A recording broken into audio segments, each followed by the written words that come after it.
7 سماوات وهو بكل شيء عليم. وإذ قال ربك للملائكة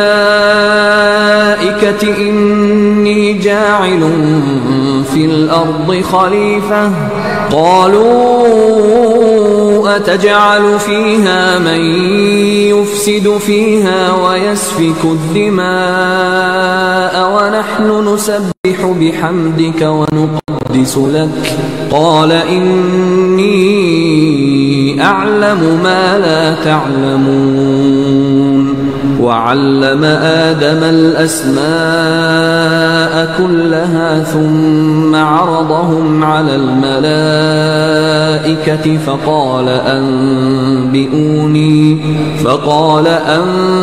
أنبئوني بأسماء هؤلاء إن كنتم صادقين. قالوا سبحانك لا علم لنا إلا ما علمتنا إنك أنت العليم الحكيم. قال يا آدم أنبئهم بأسمائهم فلما أنبأهم بأسمائهم قال ألم أقل لكم إني أعلم غيب السماوات والأرض وأعلم ما تبدون وما كنتم تكتمون. وإذ قلنا للملائكة اسجدوا لآدم فسجدوا إلا إبليس أبى واستكبر وكان من الكافرين. وقلنا يا آدم اسكن أنت وزوجك الجنة وكلا منها رغدا حيث شئتما ولا تقربا هذه الشجرة فتكونا من الظالمين. فأزلهما الشيطان عنها فأخرجهما مما كانا فيه وقلنا اهبطوا بعضكم لبعض عدو ولكم في الأرض مستقر ومتاع إلى حين. فتلقى آدم من ربه كلمات فتاب عليه إنه هو التواب الرحيم. قلنا اهبطوا منها جميعا فإما يأتينكم مني هدى فمن تبع هداي فلا خوف عليهم ولا هم يحزنون. والذين كفروا وكذبوا بآياتنا أولئك أصحاب النار هم فيها خالدون. يا بني إسرائيل اذكروا نعمتي التي أنعمت عليكم وأوفوا بعهدي أوف بعهدكم وإياي فارهبون.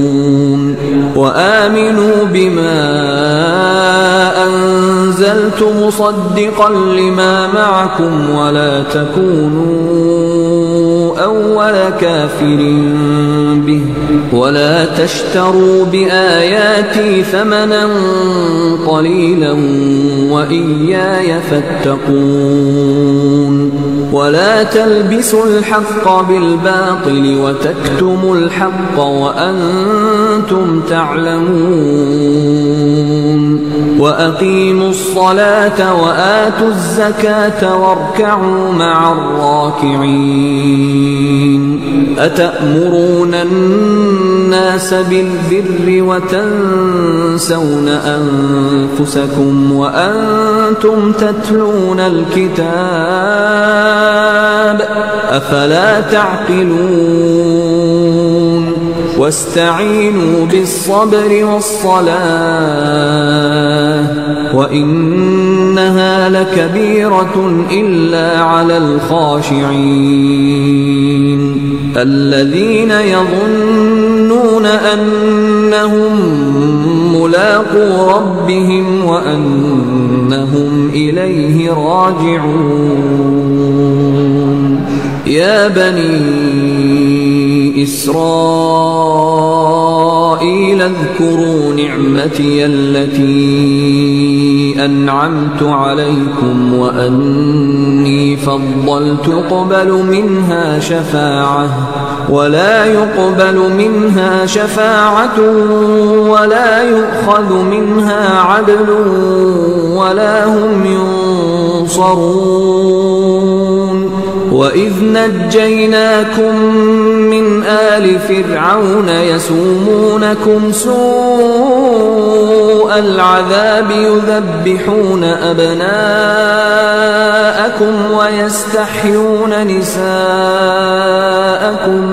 وفي ذلكم بلاء من ربكم عظيم وإذ فرقنا بكم البحر فأنجيناكم وأغرقنا آل فرعون وأنتم تنظرون وإذ واعدنا موسى 40 ليلة ثم اتخذتم العجل من بعده وأنتم ظالمون ثم عفونا عنكم من بعد ذلك لعلكم تشكرون.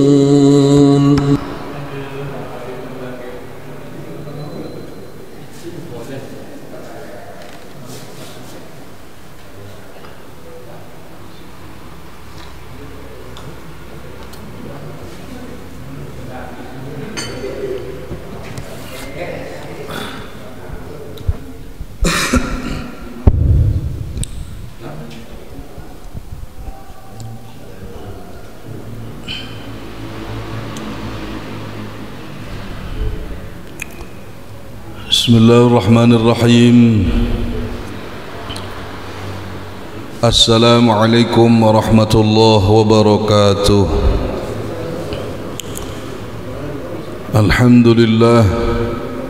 Alhamdulillahi wa kafa wassalatu wassalamu ala sayyidil mustafa wa ala alihi wa sahbihi ومن تبعهم بإحسان إلى يوم الوفاء سبحانك لا علم لنا إلا ما علمتنا إنك أنت العليم الحكيم رب اشرح لي صدري ويسر لي أمري واحلل عقدة من لساني يفقهوا قولي أما بعد hadirin jamaah rahimakumullah. Bersyukur kita kepada Allah Subhanahu wa taala di malam hari ini kita masih disayang oleh Allah. Di malam hari ini kita masih dipilih oleh Allah sehingga kita termasuk satu dari sekian banyak yang dipilih oleh Allah dan mendapatkan taufik pada malam hari ini.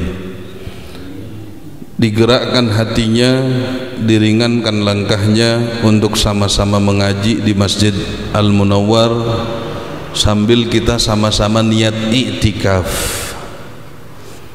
Dan seperti janji kemarin, kita tidak dulu meneruskan ayat karena ada beberapa pertanyaan. Kita akan membahas mengenai hukum faraid. ilmu faraid atau ilmu warisan, ya, itu adalah ilmu yang kata Rasulullah sallallahu alaihi wasallam awwalu ilmin yunza', pertama kali ilmu yang dicabut oleh Allah itu adalah ilmu faraid, sehingga orang mulai lupa dengan faraid, lupa dengan ilmu warisan. Sementara begini, perpindahan status kepemilikan, perpindahan status kepemilikan ini ada dua hal. Ada yang melibatkan manusia, ada yang tidak melibatkan manusia. Jadi barang pindah dari A ke B, dari B ke C dan seterusnya, ini ada dua. Ada yang melibatkan manusia, ada yang tidak melibatkan manusia.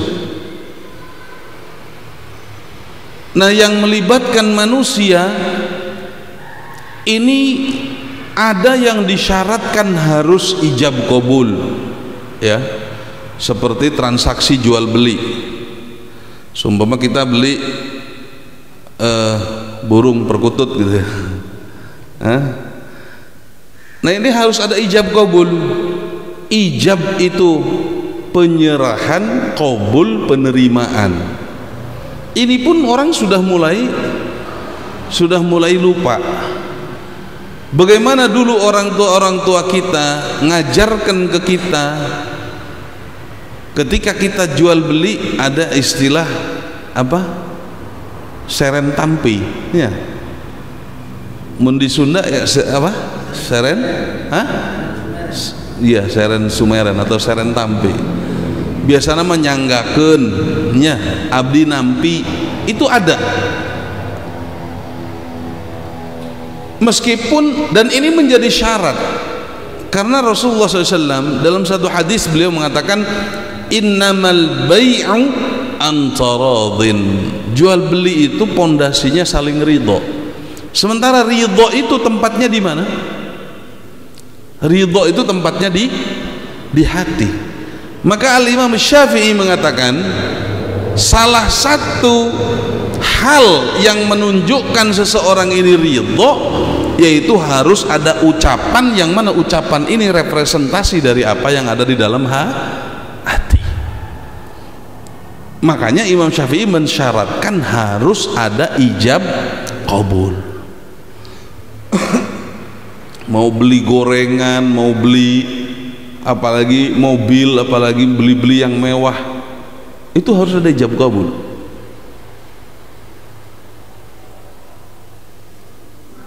Cuma ini juga nanti ada perluasan dari ulama. Contoh seperti Al-Imam Nawawi mengatakan boleh jual beli mu'atoh. Mu'atoh itu jual beli yang tanpa ada ijab qabul, ambil makan bayar, ambil makan bayar. Yang penting jangan sampai darmaji dahar 5 bayar. Jangan sampai begitu. Al-Imam Nawawi mengatakan boleh jual beli mu'atoh, jual beli yang tidak ada sirotnya, tetapi dengan catatan itu jual beli yang ringan, seperti jual beli pia-pia. Tapi kalau jual beli yang dahsyat nggak boleh, tetap harus ada ijab qabul, ya.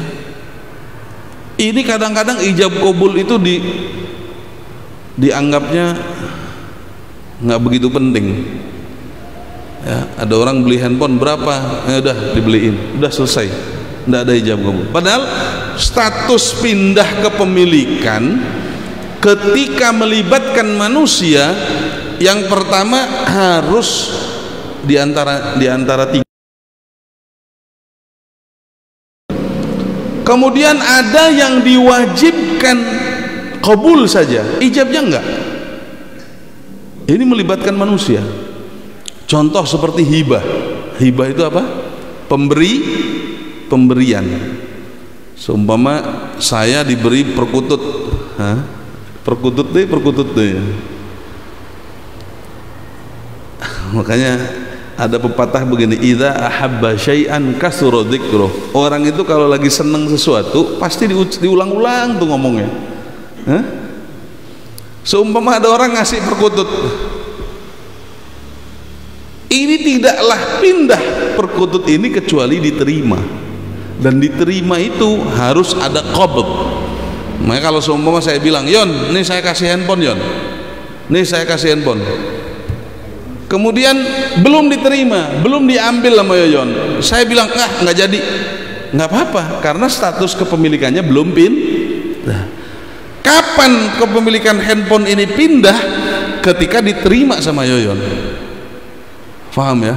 Kalau sudah diterima nggak boleh ditarik lagi, karena kepindahannya sudah kepemilikannya sudah pindah.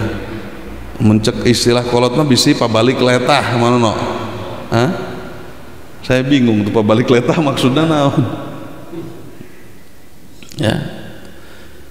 Kemudian ada melibatkan manusia, nggak disyaratkan ijab, nggak disyaratkan qabul, yang penting nggak nolak, yang penting nggak nolak. Kalau nolak nggak bisa pindah. Contoh seperti wakaf, contoh seperti wasiat, ya. Semua saya bilang, jang lamun bapak maut maka perkututna bikin ke Haji Uli seumpama. Ini namanya wasiat. Kalau saya meninggal, wasiat itu apa sih? Wasiat itu tabarru'in bihaqqin mudhafin lima ba'dal maut. Ada unsur kebaikan yang disandarkan pelaksanaannya setelah kematian. Itu namanya wasiat. Saya bilang, kalau saya meninggal, ini barang kasihin ke si fulan. Paham ya? Begitu saya meninggal, ini barang langsung pindah ke si fulan, kecuali kalau fulannya menolak. Paham ya? Jadi karena melibatkan manusia, menolak dia. Oh enggak, saya nggak mau. Berarti nggak jadi pindah. Atau wakaf seumpama, saya wakaf tanah ini untuk Pak Nono dan keluarga seumpama. Zaman dulu masih banyak begitu tuh, zaman sekarang udah nggak ada. Jarang yang saya lihat mewakafkan sesuatu untuk selain masjid, karena orang berasumsinya wakaf itu hanya ke masjid. Iya. Padahal sebenarnya yang perlu itu bukan ngebangun masjid, tetapi yang diperlukan memakmurkan masjid. Jadi wakaf itu ada dua, ada saya mewakafkan untuk, saya mewakafkan jadi. Paham ya? Lain ya? Lain ya? Perbedaannya tahu? Saya mewakafkan untuk, saya mewakafkan jadi. Saya mewakafkan jadi masjid, saya mewakafkan jadi madrasah, saya mewakafkan jadi jalanan. Berarti status yang kita wakafkan adalah masjid, adalah pesantren, adalah jalanan. Paham ya? Saya mewakafkan tanah ini jadi masjid, berarti tanah ini seketika jadi masjid meskipun belum dibangun. Orang haid duduk di situ haram, orang junub duduk di situ haram. Anu bisa junub wah, anu tuh bisa junub betenana. Faham ya? Ada juga begini, saya wakaf untuk masjid, maka tempatnya nggak jadi masjid. Seumpama saya wakaf toko untuk masjid, maka hasil daripada toko ini untuk masjid. Tokonya masjid gak? Enggak. Oh, mentang-mentang tokonya diwakafkan untuk masjid, ya udah kita sambil belanja sambil iktikaf gitu. Nggak bisa. Jadi ada wakaf jadi masjid, ada wakaf untuk masjid. Di kita juga nggak familiar. Orang-orang tuh hanya berpikir wakaf jadi masjid, paham ya? Padahal masjid itu butuh dihidupkan, butuh dimakmurkan. Yang nyapu butuh dimakmurkan, yang muadzin butuh dimakmurkan, yang menjadi imam butuh dimakmurkan. Nah, akhirnya karena nggak ada wakaf, bikinlah keropak. Ini saya itu gimana itu sebenarnya nggak begitu setuju keropak itu. Jadi memperlihatkan kita ini kompak tapi kompaknya kere gitu loh. Coba bikinnya itu kompak tapi kompaknya itu keren. Patungan, beli hotelnya kita wakafin untuk masjid. Patungan, beli Indomatnya kasih ke masjid. Itu kan enak. Daripada patungannya 2.000 ya ini bagus, tetap bagus. Gimana dan Allah itu nggak ngelihat besar kecilnya barang yang dikasihkan. Jadi ketika Allah mengatakan wa man yuqridullaha qardan hasana, barang siapa yang mau bertransaksi dengan Allah, barang siapa yang mau menghutangi Allah, itu Allah nggak ngelihat besar kecilnya, nggak ngelihat. Bahkan kata Rasulullah SAW di dalam satu hadis, dirhamun sabaqat alfa dirham. Ada orang yang sedekah 1 dirham, mencek kurang mas 1.000 gitu ya, mengalahkan yang sedekah puluhan juta, ratusan juta. Kenapa? Karena yang dilihat adalah kadar keikhlasannya, paham ya? Tetapi kan lebih keren kalau seumpama kita mikirnya itu yuk patungan beli taruhlah patungan beli pom bensin kemudian kita wakafkan ke masjid, kan keren.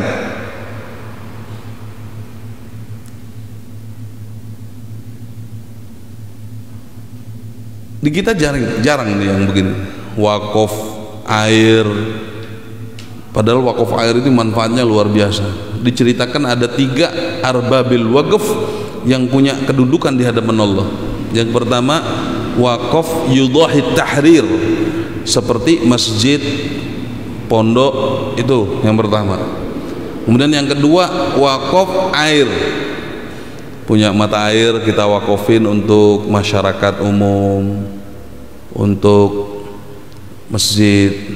Yang ketiga, atau kita bikin air kalau dulu di Mekah itu atau di Timur Tengah itu di setiap pinggir jalan ya, di setiap beberapa kilometer itu ada al-abar namanya, sumur-sumur yang sudah ada kulkasnya. Jadi udah ada air es tersedia di sana. Setiap berapa kilo ada lagi pinggir jalan, siapapun boleh ngambil, Yon. Di sana aman. Di kita kan enggak. Seumpama di kita naruh kulkas di pinggir jalan, wakaf. Kira-kira yang hilang bukan hanya airnya, kulkasnya ikut hilang. Ya. Orang jangankan kulkas ya, Masya Allah, di kita ini kadang-kadang. Saya pernah subuh-subuh jalan, ada orang lagi ketrak-ketrik, ngapain? Tak liatin. Ternyata apa? Bottom drain buat drainase. Di pinggir jalan kan suka ada drainase. Biasanya kan ada bottom drainnya buat nahan sampah. Itu diketrekan gerak orang Indonesia. La ilaha illallah. Ya kan akhirnya non, akhirnya sampahnya masuk, mampet, banjir sarere ya. Masya Allah. Waktu di Timur Tengah itu ada orang-orang soleh, dan wakaf air ini, wakaf khususnya air ya, yang saya temukan keterangannya itu air.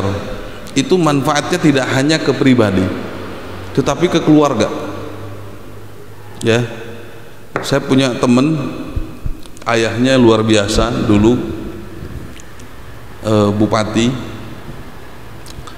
kemudian anak-anaknya itu kehitung nama saroleh lah, nu di Cianjur soleh, yang punya laundry juga soleh, gampang untuk diajak berbuat baik itu gampang. Karena cirinya orang baik itu ada musaraah, ada cepet-cepetan ketika ada potensi untuk melaksanakan kebaikan.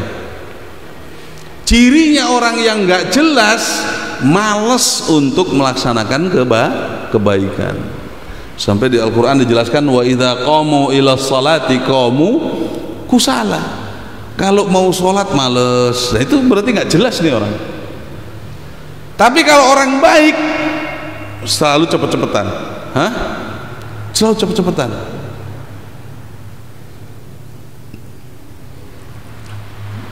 Ini putra-putranya baik. Kemudian ayah saya, Allah yarham, ayah saya itu pernah cerita. Ini bisa dijadikan ini ya. Kamu tahu nggak kenapa anaknya itu baik-baik, soleh-soleh, gampang diajak kebaikan tuh gampang, ringan kalau diajak untuk melaksanakan ibadah. Tahu kenapa? Karena bapakna ngawakofkeun cai, dan air itu sampai sekarang masih dipakai untuk umum.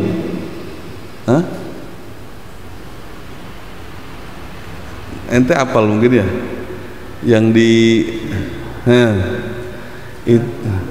jalan ke Kang Haji Agus itu ada rumah apa, ada kamar mandi 3 plus sumur, diwakofin untuk umum.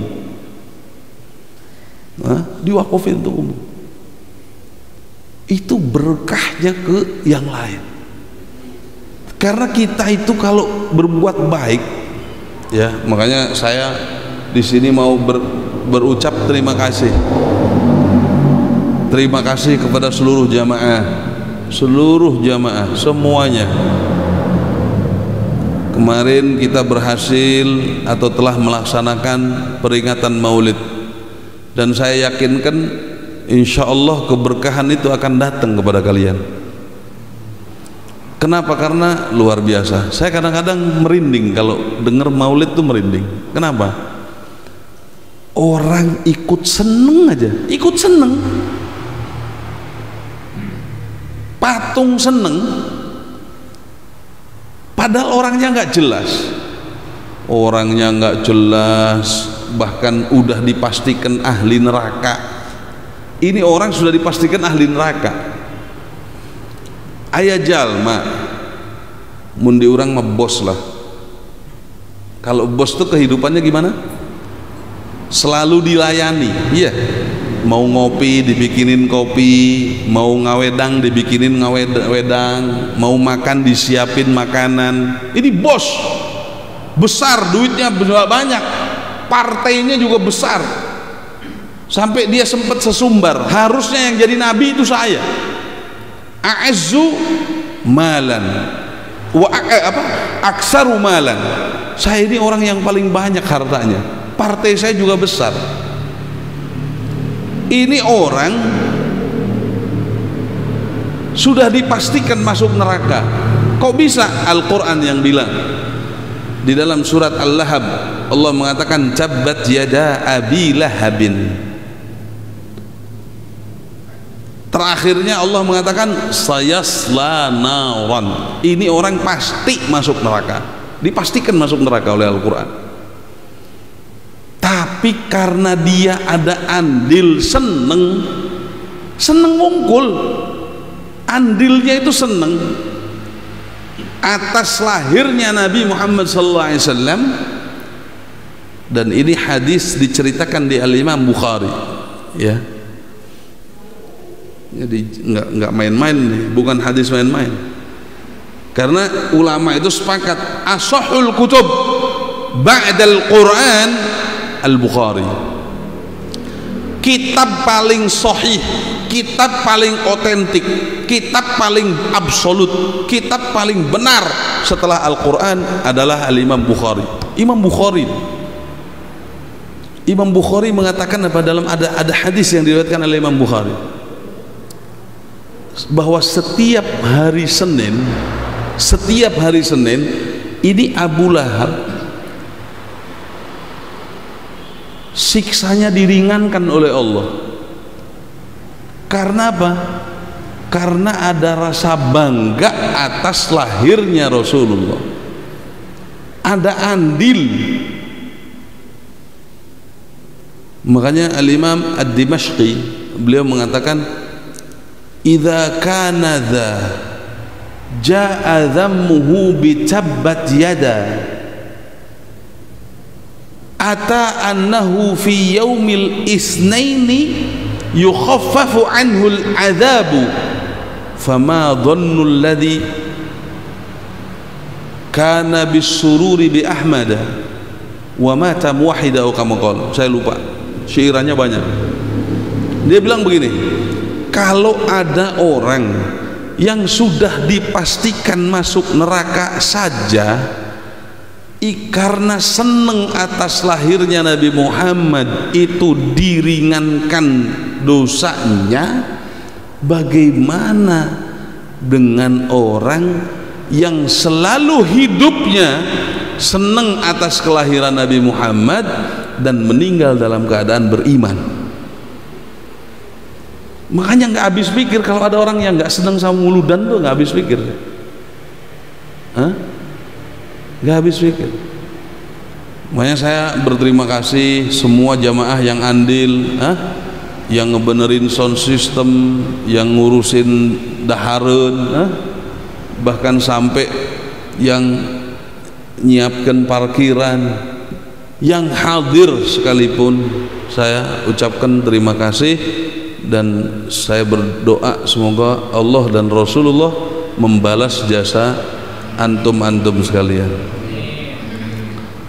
Jadi dan harus yakin ini, harus yakin kita pasti akan dapat sesuatu dari Rasulullah, pasti akan kena barokah.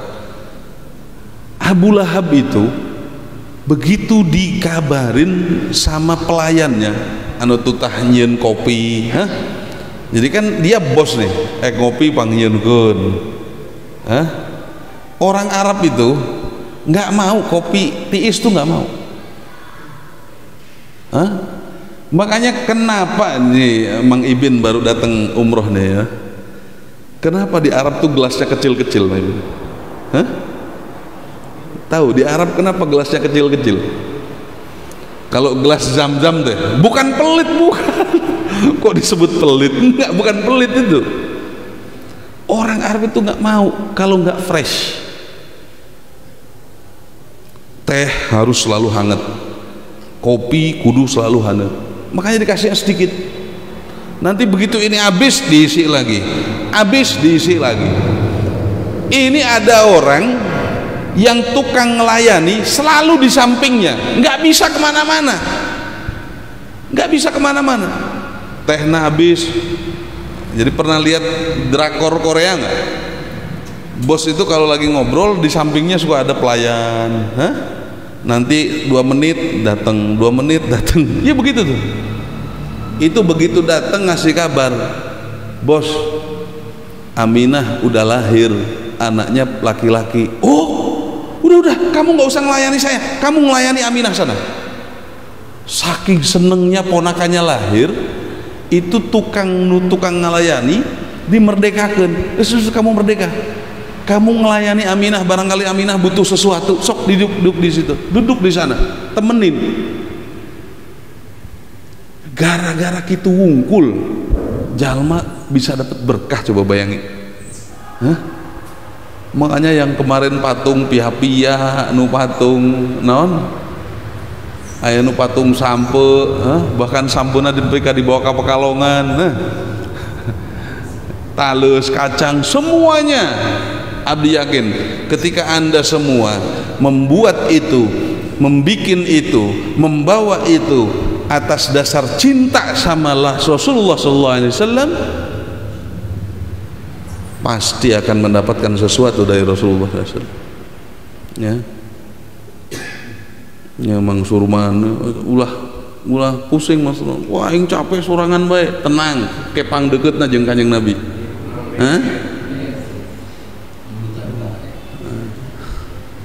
Ya, jadi nah kembali lagi, jadi wakaf ini kurang jar Karena pindah status kepemilikan membutuhkan atau ada andil dari manusia. Nah, ada status kepemilikan itu pindah tanpa andil dari manusia.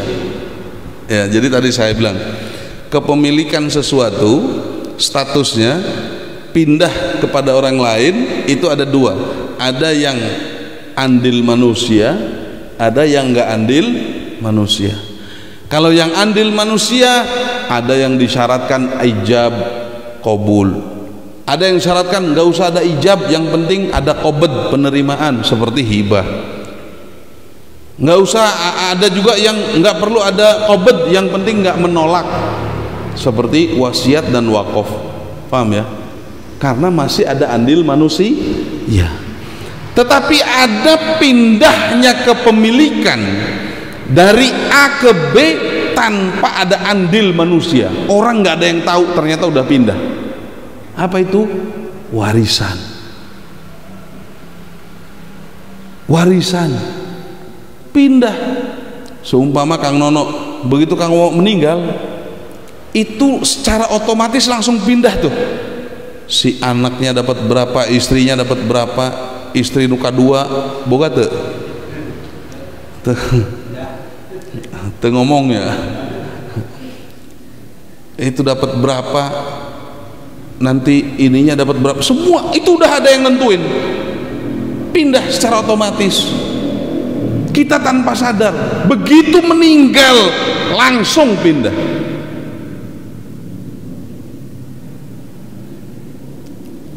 Paham ya? Dan kita nggak tahu. Kadang-kadang kita berpikir, oh ini milik saya, ternyata bukan milik adik saya.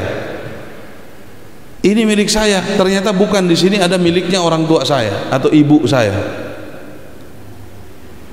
Makanya banyak kasus hilang keberkahan dari kepemilikan karena memakan harta yang bukan miliknya. Paham ya?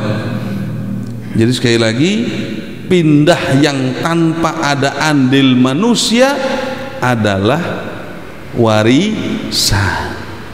Paham ya? Nah, yang nentuin siapa? Allah Subhanahu wa ta'ala.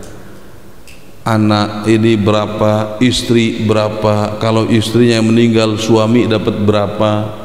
Paham ya? Kalau anak kecil meninggal orang tuanya dapat apa. Kalau anak yang nggak punya anak nanti warisannya ke siapa. Kalau orang ini nggak ada, ini sudah ditentuin sama Allah semuanya, dan secara detail. Kita udah nggak bisa nggak bisa ikut campur.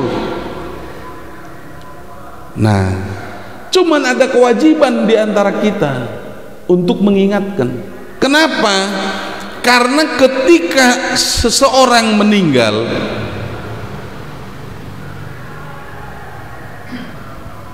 tahu bulat tong tarik teuing.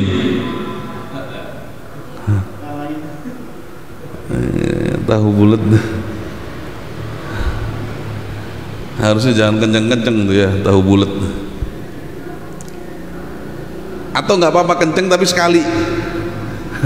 Ini ngomong aja ngoceh. Nih,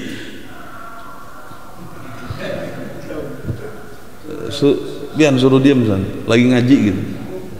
Suruh diam, lagi ngaji.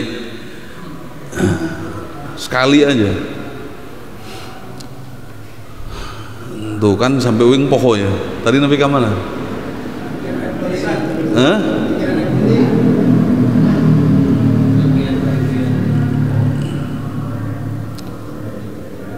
Faham ya? Jadi yang nentuin Allah, tapi kita punya kewajiban untuk mengingatkan. Kenapa?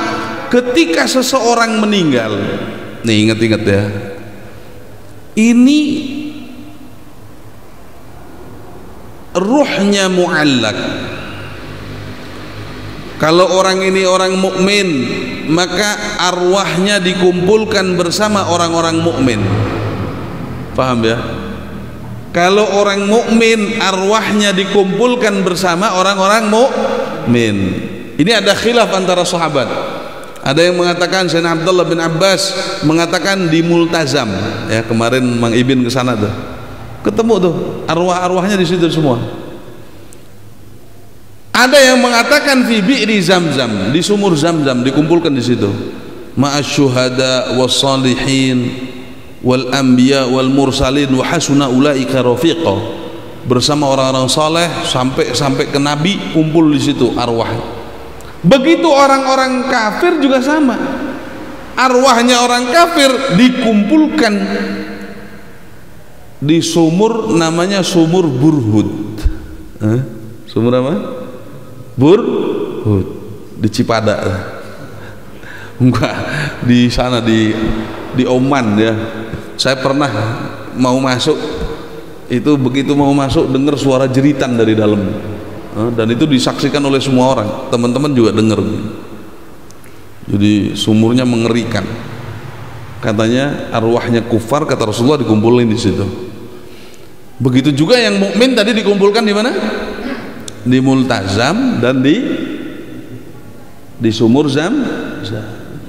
Kecuali orang-orang yang ketika meninggal ada hak yang belum disampaikan.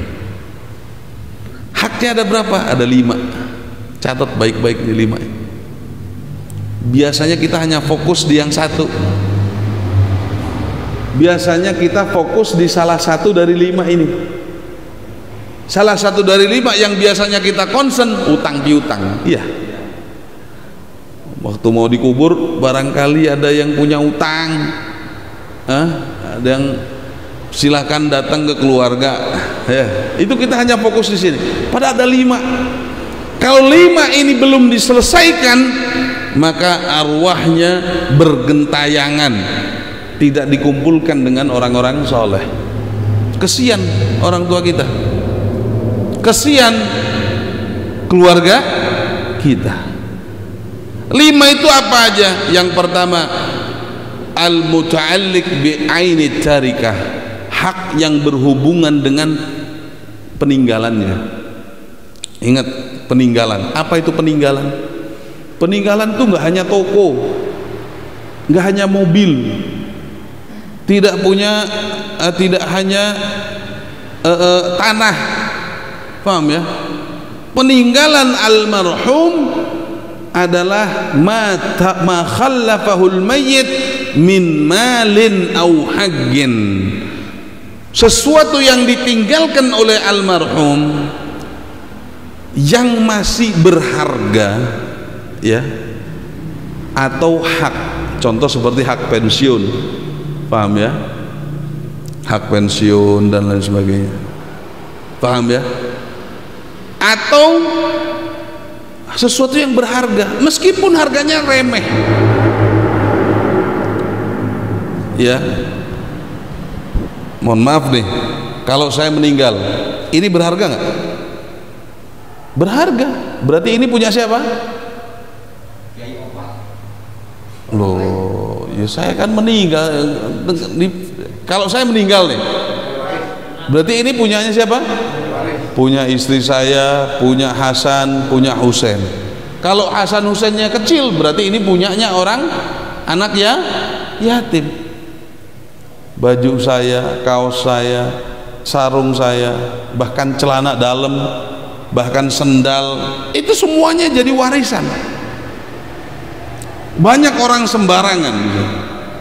Begitu orang ini meninggal, main gunting, tukang ngadusi digunting, krek krek krek krek, main digunting aja. Padahal ini sudah miliknya yatim, ini sudah miliknya. Berarti kalau dia menggunting, berarti dia merusak harta yatim. Hati-hati nih tukang mandiin mayit ya, Ustadudin. Oh, tidur Ustadudin. Kasih tahu Mas Firman.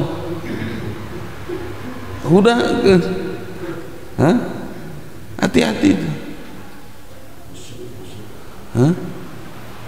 Banyak orang begitu.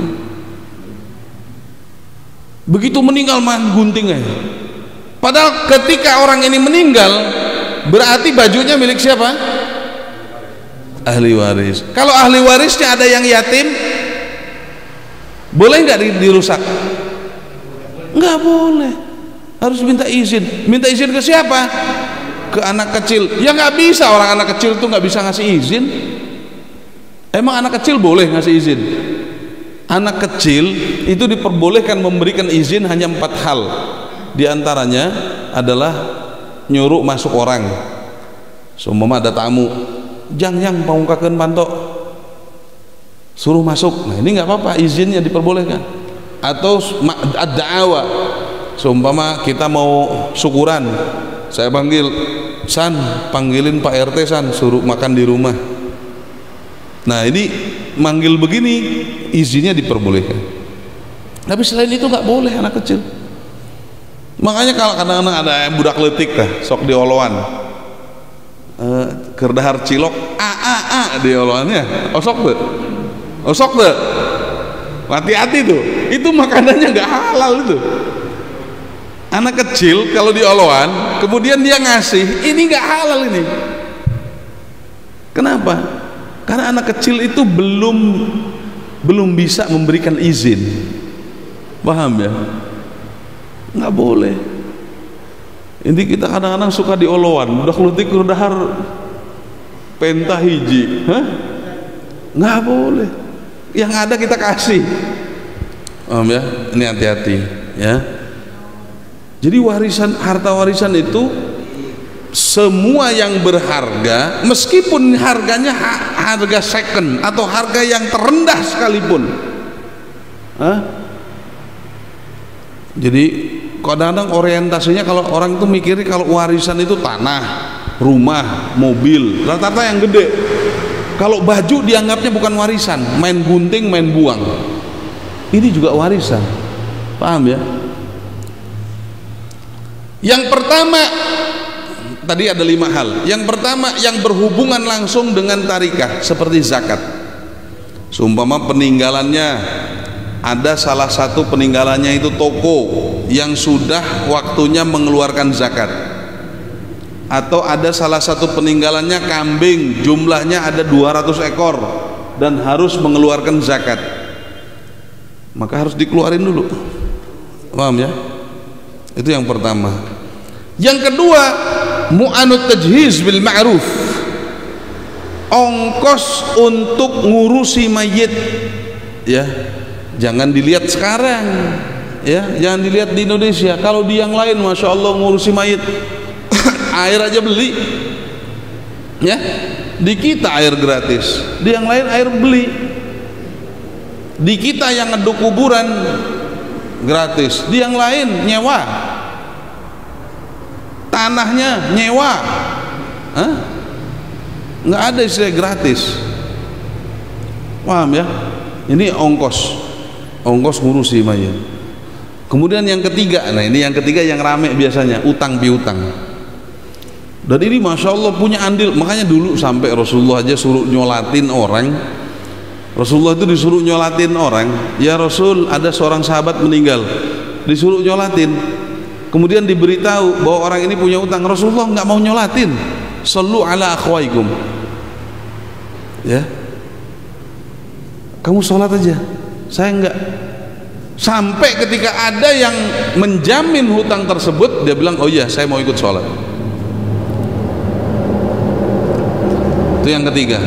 Yang keempat, al-wasaya bis-sulus famaduna. Yang keempat, diambil dulu wasiat 1/3 atau di bawah 1/3. Cuma ini keterangannya nanti kita akan jelasin. Yang terakhir warisan. Yang dimaksud wasiat itu bagaimana? Nih lihat. Tadi sudah disebutkan bahwa wasiat itu apa? Tabarru'un bihaqqin mudhafin lima ba'dal maut. Ada perbuatan baik yang eksekusinya dilaksanakan setelah kematian. Seumpama beli yasin, kalau bapak meninggal pangmelikeun yasin tunda di masjid, itu namanya wasiat. Kalau bapak meninggal pangbelikeun karpet tunda di masjid, itu namanya wasiat. Paham ya? Kalau bapak meninggal ini mobil buat kamu, itu namanya wasiat. Tapi kalau bapak meninggal kubur di Aki Basir atau di Istana Nitibaya, itu bukan wasiat ya. Itu bukan wasiat, dan itu nggak harus dilaksanakan. Terus dari kalau mau meninggal stuk duduk aneh-anehnya, farubba qaribin ba'id wa rubba ba'idin qarib. Kalau kita mau meninggal stuk duduk aneh-aneh. Kadang aya jamaah lamun abdi maut kubur di samping kumanu hirup bae tuh. Kumanu hirup, bagaimana yang hidup aja udah, jangan macem-macem. Karena sebaik-baiknya memang ya betul, tetangga itu punya dampak ke kita. Kalau kita bertetangga dengan orang soleh, ya pasti. Dulu ini ada cerita nih ya, ada orang ini mu'adzab, di kubur itu disiksa. Di kuburan itu disiksa karena adzabul kubur itu ada nyata. Termasuk hal-hal yang gaib yang wajib dipercaya oleh kita adanya kubur. Itu orang disiksa. Kemudian ada orang soleh meninggal. Begitu ada orang soleh meninggal, tiba-tiba yang lagi disiksa berhenti semuanya. Nah itu makanya kita punya tetangga orang soleh itu seneng harusnya, karena rata-rata dengan orang soleh itu adab jadi sungkan ya. Contoh beginilah, salah satu kenikmatan di surga yang salah satu kenikmatan di kuburan yang Rasulullah gambarkan apa? Tidurlah kalian seperti tidurnya pengantin. Yoyon ini belum pengalaman pengantin yang sudah menikah. Tahu gimana rasanya tidur pengantin? Kira-kira kalau kita lagi tidur dengan istri kita, ini pengantin nih, kemudian di sampingnya ayah tukang bengkel, dar-dor, gandeng mal, atau ayah tukang tahu bulat, gandeng mal kira-kira, gandeng mal, betah nggak kita? Nggak betah ya, pasti kita suruh berhenti kan.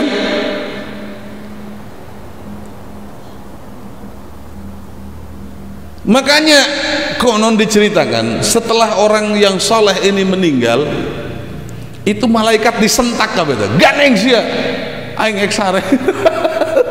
Akhirnya malaikat gak ada yang marah, malaikat gak ada yang mukul apa yang tadi disiksa tadi. Makanya masya Allah orang-orang soleh, dan itu ternyata diceritakan dalam kisah ini radiusnya sampai ke Raudhah,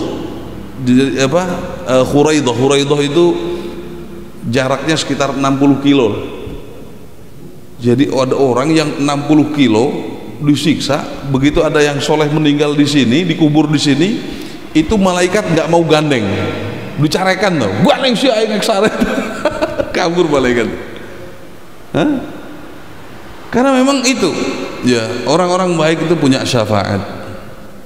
Makanya kita dekat dengan orang soleh itu berharap kita ketularan ya. Hum qaumun la yashqa bihim jalisuhum.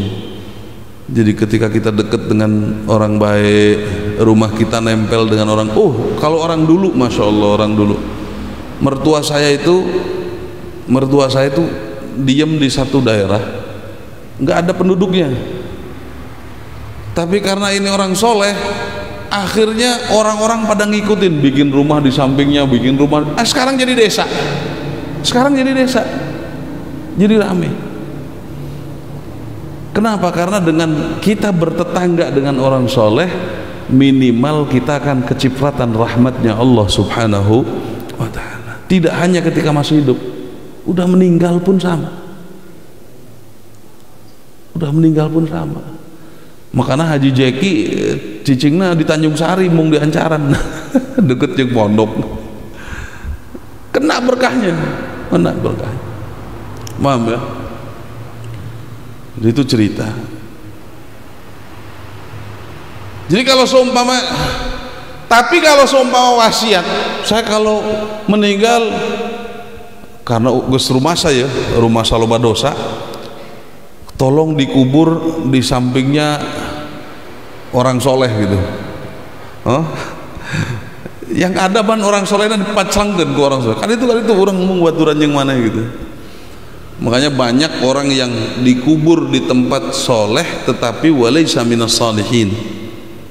Dan ini terbukti, ada beberapa daerah begitu dikubur di Mekah itu kan selalu di ini ya, selalu didaur ulang.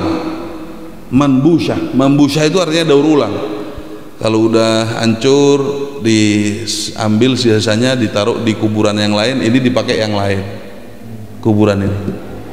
Hah?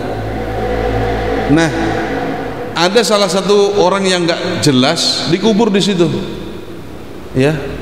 Begitu mau udah saatnya dibongkar nih, begitu dibongkar dilihat nggak ada orang, jasadnya nggak ada. Ternyata pindahnya kemana? Ke kampungnya. Siapa yang pindahin? Mungkin malaikat. Nggak cocok nih di sini, pindah. Makanya kalau ada wasiat, saya kepengen dikubur di anu, nggak perlu diikut. Jadi wasiat itu hanya sifatnya tabarru', sesuatu yang sifatnya ibadah, yang pelaksanaannya disandarkan setelah kematian. Nah, wasiat ini nanti ada dua, ada kalanya wasiat ke ahli waris, ada wasiat ke non ahli waris. Kalau wasiat ke ahli waris dibatasi berapa? Hanya 30%. Sepertiga berarti 30%. Paham ya? Itu maksimal. Kalau ke non ahli waris, seumpama saya kalau meninggal, saya kasih Yoyon 2 juta. 2 juta ini 30% nggak dari peninggalan. Kalau 30% kasih, kalau enggak. Itu kalau ke non ahli waris.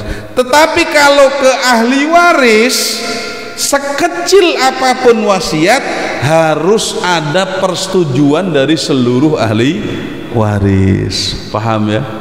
Nih saya kasih ilustrasi biar paham. Saya kasih ilustrasi. Seumpama ada orang punya uang 20 juta kemudian meninggal. Paham ya? Punya uang 20 juta kemudian meninggal. 20 juta itu harus ada yang harus dizakati, ambil 1 juta. Sisa berapa? 19? Sisa berapa? 9. Ini diajak mikir sedikit nih biar nggak ngantuk. 19. Sisa 19. Hitung-hitungan juta pasti langsung paham dia. Kang Nono itu kalau ada jutanya pasti paham.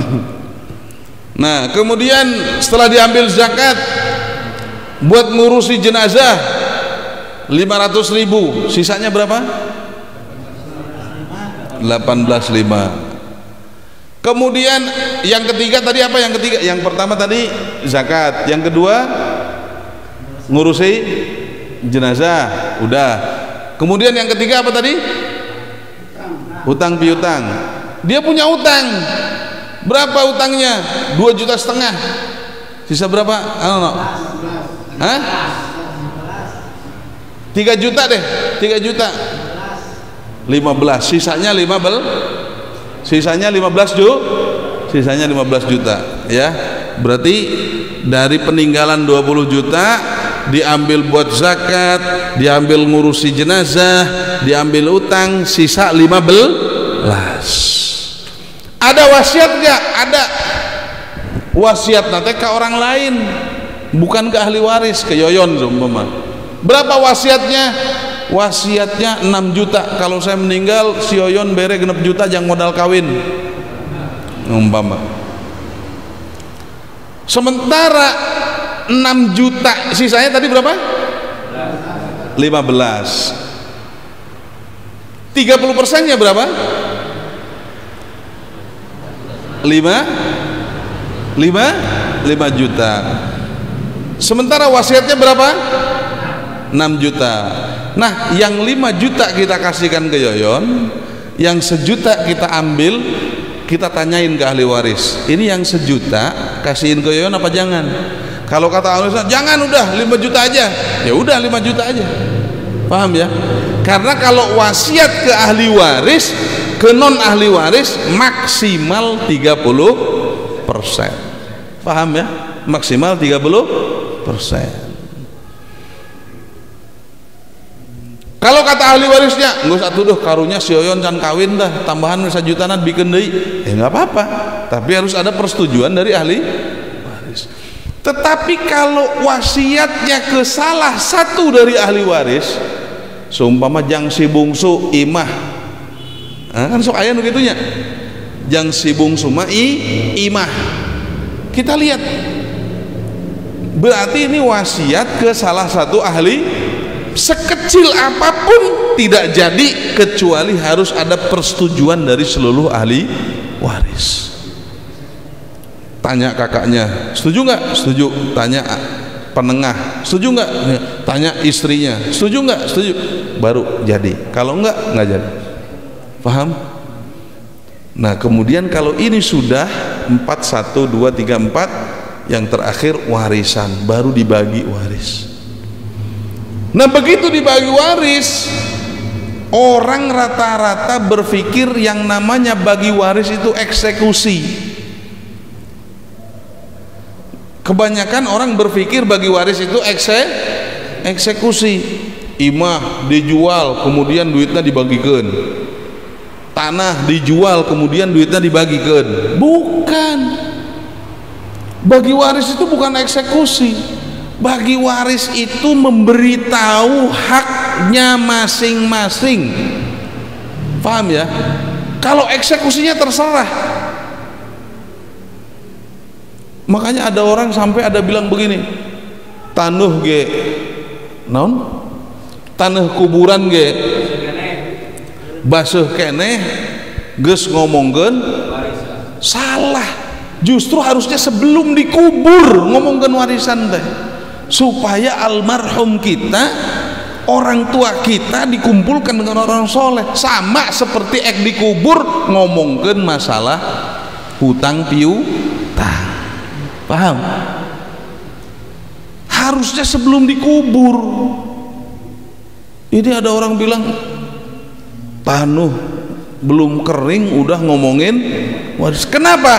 Karena pemahamannya yang namanya bagi waris eksekusi. Salah, bukan eksekusi. Bagi waris ma'rifatu kulli dzi haqqin haqqahu, memberitahu bagian masing-masing.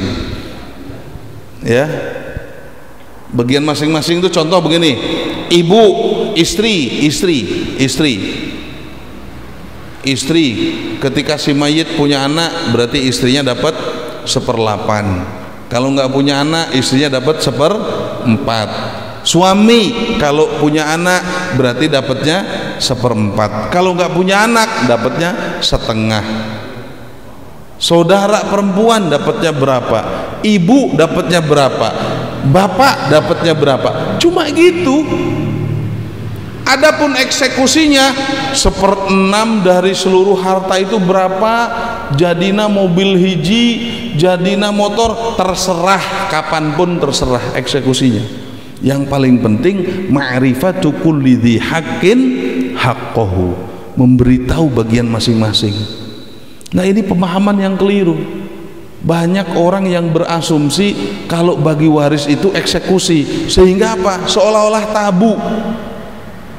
Seolah-olah tabu. Oh, bapak can katujuhna acan, can garing geus ngomongkeun warisan. Enggak, bukan ente yang ngomongin warisan. Siapa?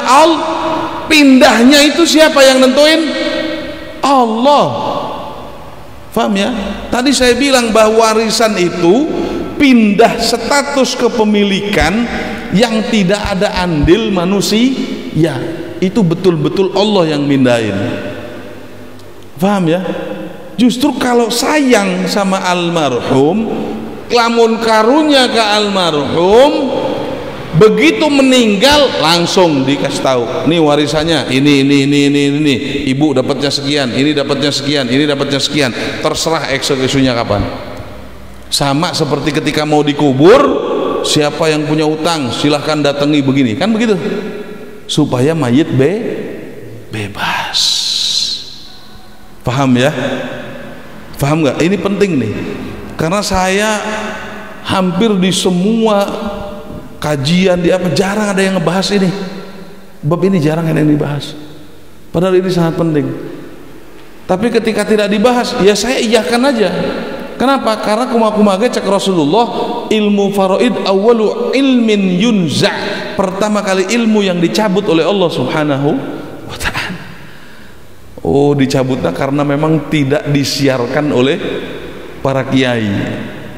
Paham ya? Makanya kemarin saya bilang, ada satu desa nggak ada bab warisan sama sekali. Kalau meninggal sudah kumadewek baik, diatur kumamaneh. Saya bilang iya, mual ainu doraka, mual ainu asup neraka. Loh kok bisa Kang? Nya nu asup neraka kiaina ustaz. Karena tidak pernah diterangkan ke warga. Yang masuk neraka kiainya. Lah saya nerangin ini bagian daripada bukti nanti di akhirat geus diterangkeun ku abdi ya Allah. Ya. Jadi kemudian bagian-bagiannya berapa? Suka ada orang yang ngomong begini, ku abdi maek diadilkeun bae. Dia punya anak laki perempuan, dia bilang diadilkeun bagi rata. Itu berarti sama dengan nuduh Allah nggak adil dong. Hah? Iya. Orang kalau ngomong gitu berarti sama dengan nuduh Allah nggak adil. Dulu ada orang Yahud datang ke Rasulullah, ya Muhammad adil, ya Muhammad berbuatlah adil kamu. Cek Kanjeng Nabi teh, lamun urang teu adil terus saha nu adil? Ya kalau hukum Allah dianggap nggak adil, terus siapa yang adil? Hah? Paling kita nanti akan ketemu hikmah. Hikmahnya apa? Yang laki-laki ngasih, yang perempuan dapat dikasih. Paham ya? Jadi ini penting, mudah-mudahan kita bisa mencerna ini dan kita bisa sampaikan ke yang lain, bagian daripada kasih sayang kita kepada almarhum dan almarhumah. Ya, sebelum kita tutup ada yang nanya nggak? Ya.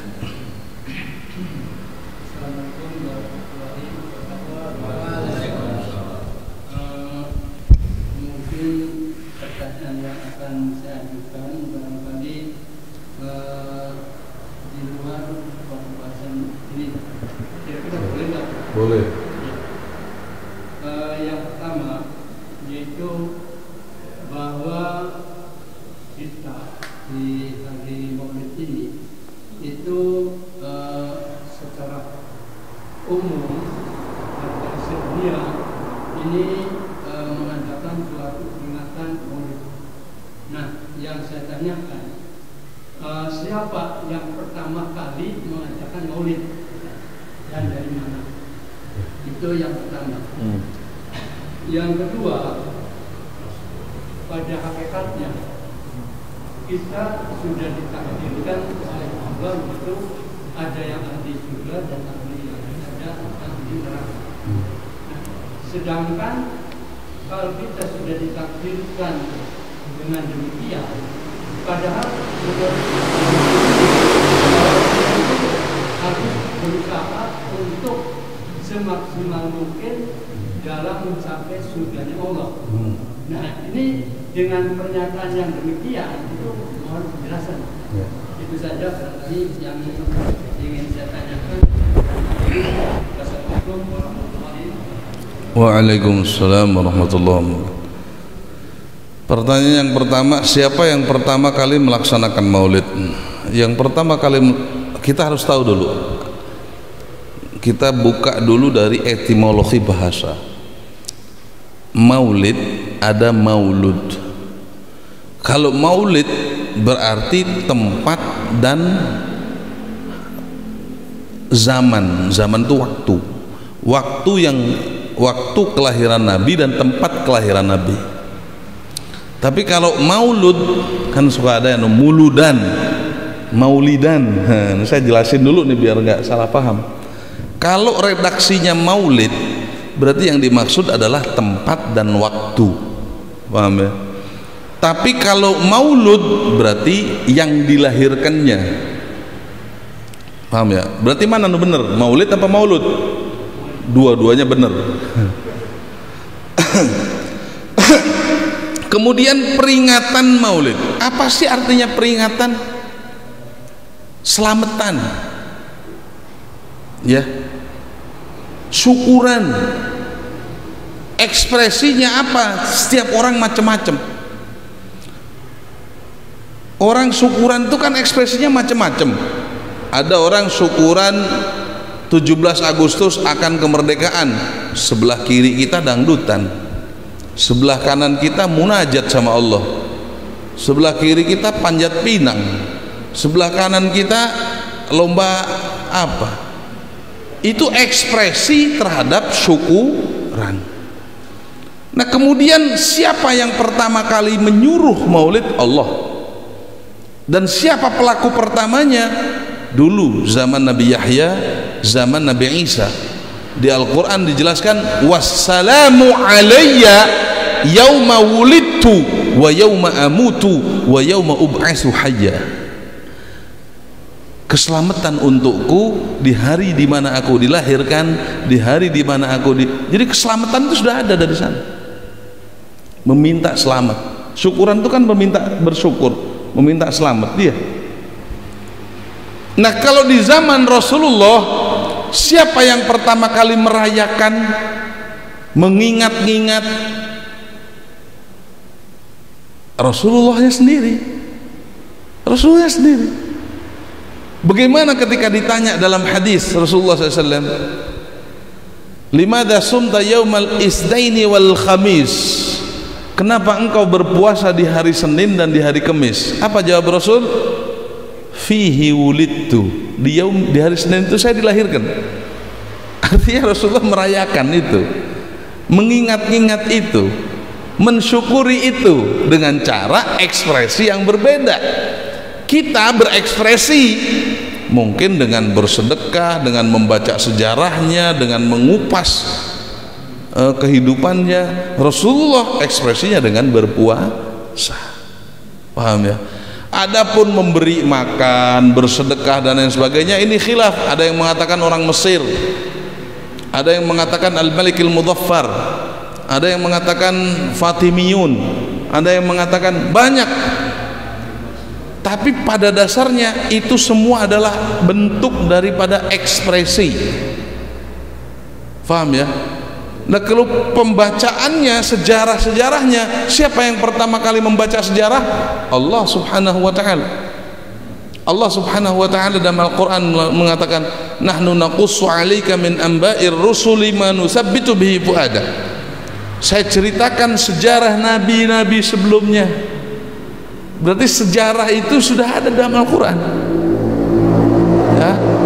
Kemudian sejarah itu dikaryakan oleh hadis-hadis, dikaryakan oleh ulama melalui hadis-hadis, melihat syama'ilnya Nabi Muhammad, kehidupan pribadinya, akhlaknya, sifatnya, bahkan dari bentuk tubuhnya, kalau jalan bagaimana, kalau duduk bagaimana, supaya kita mengenali.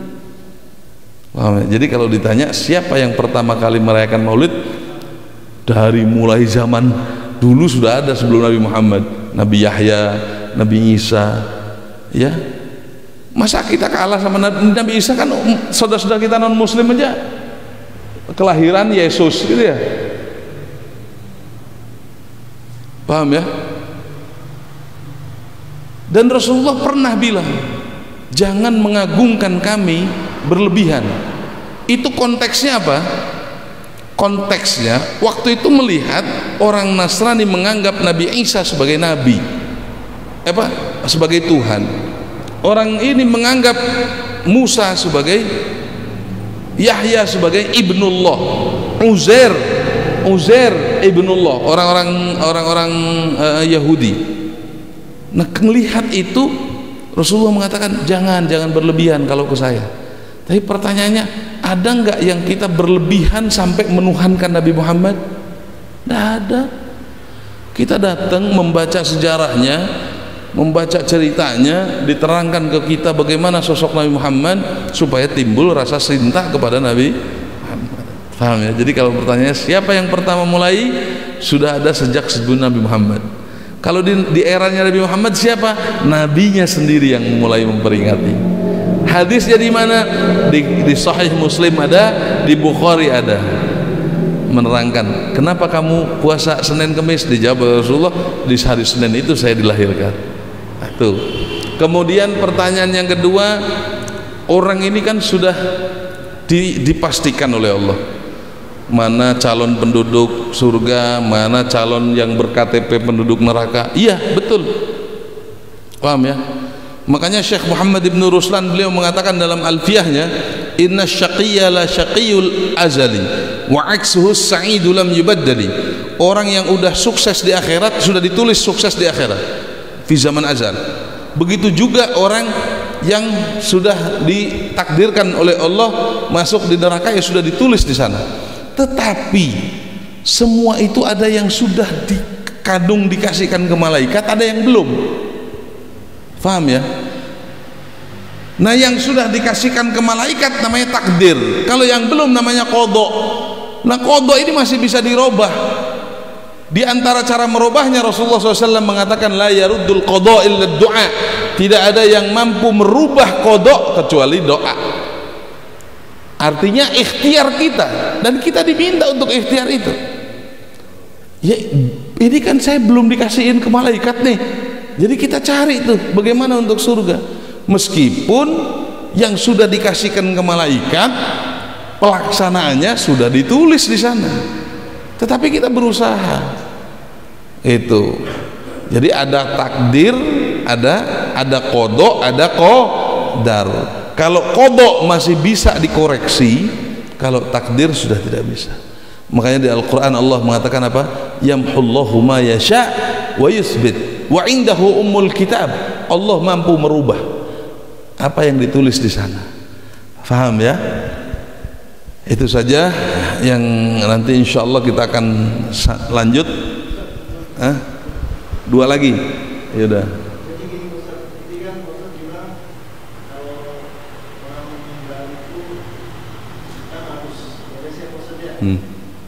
Bagaimana dengan hutang pada masa lalu, tapi kita lupa cara untuk melunasi seperti apa? Ya. Terus yang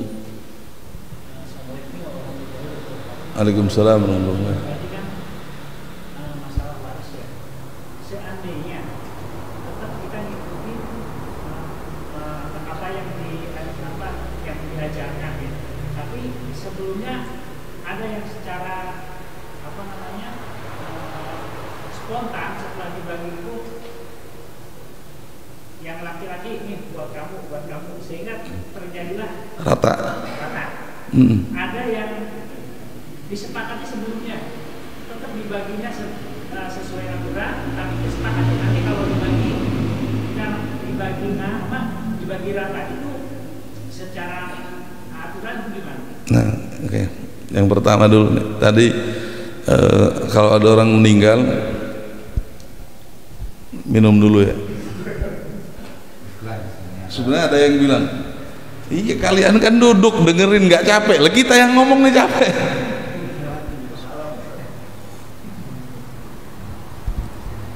Tapi insya Allah nanti pahalanya paling banyak saya. Jadi gini, tadi salah satu yang dari 5 poin itu diantaranya hutang piutang. Yang dimaksud beres itu belum tentu lunas. Paham ya? Beres itu nggak harus lunas. Beres itu ada yang bertanggung jawab. Ada dhamin, namanya kafalatul badan. Jadi nggak harus dilunasi sekarang. Sekarang nggak ada duitnya. soalnya masih belum bergerak hartanya, tapi saya bertanggung jawab. Andai ini terjual atau apa, nanti kita lunasi. Nah itu udah cukup.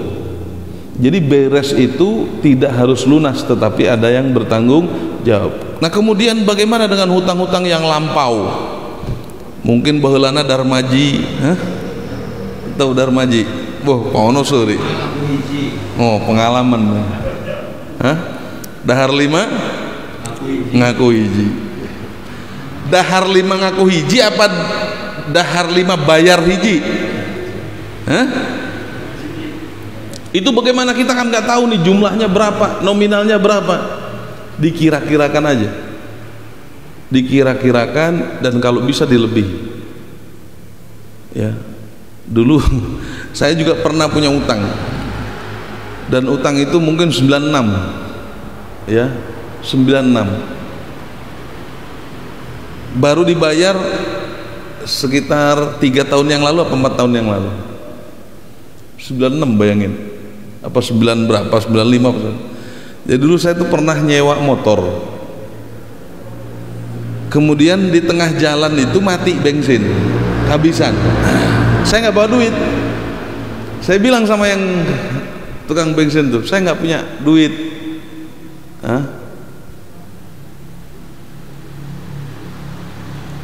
Kemudian dia bilang, katanya udah pakai dulu seliter, dipakai dulu.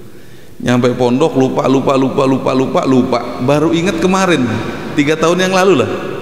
Itu saya nanya, dulu ada tukang bensin, wah udah gak ada zaman bahula gitu, ahli warisnya siapa? Saya tanya itu, saya cari, begitu ketemu saya kasih 100.000. Ini dulu saya punya utang 1 liter.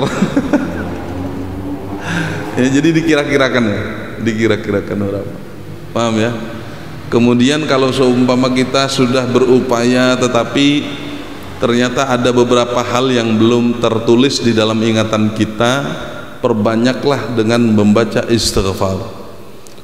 Makanya salah satu istighfar yang kita baca setelah salat, astaghfirullahaladzim li wali walidayya li ashabil huquqil wajibati alayya. Saya minta maaf bagi orang-orang yang saya punya tanggung jawab sama mereka. Nah, udah ya. Kemudian tadi yang ini ada dua.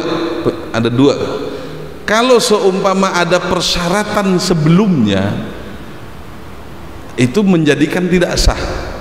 Karena apa? Kalau syarat ditaruh di dalam akad, itu menyebabkan akadnya nggak sah. Contoh begini, Ayan, saya pinjam duit deh. Terus cek Ayan, dia bilang, ya sudah saya pinjami berapa? 100.000. Cek Ayan bilang, ya sudah saya pinjami, tapi kalau sudah saya pinjami kamu bayarnya 120. Ini ada syarat fisul bil aqd, syarat di tengah akad. Ini menyebabkan justru jadi riba. Tapi kalau enggak, Ayan enggak ngasih syarat, begitu udah ini waktunya bayar saya kasih 120, riba bukan? Bukan. Ini pun sama. Kalau ada persyaratan, sok ek dibagi pakai aturan agama, tapi lamun geus dibagi gerak anu gede merek anu leutik narima pemberian tinu gede. Kalau itu disyaratkan, jadi gak boleh.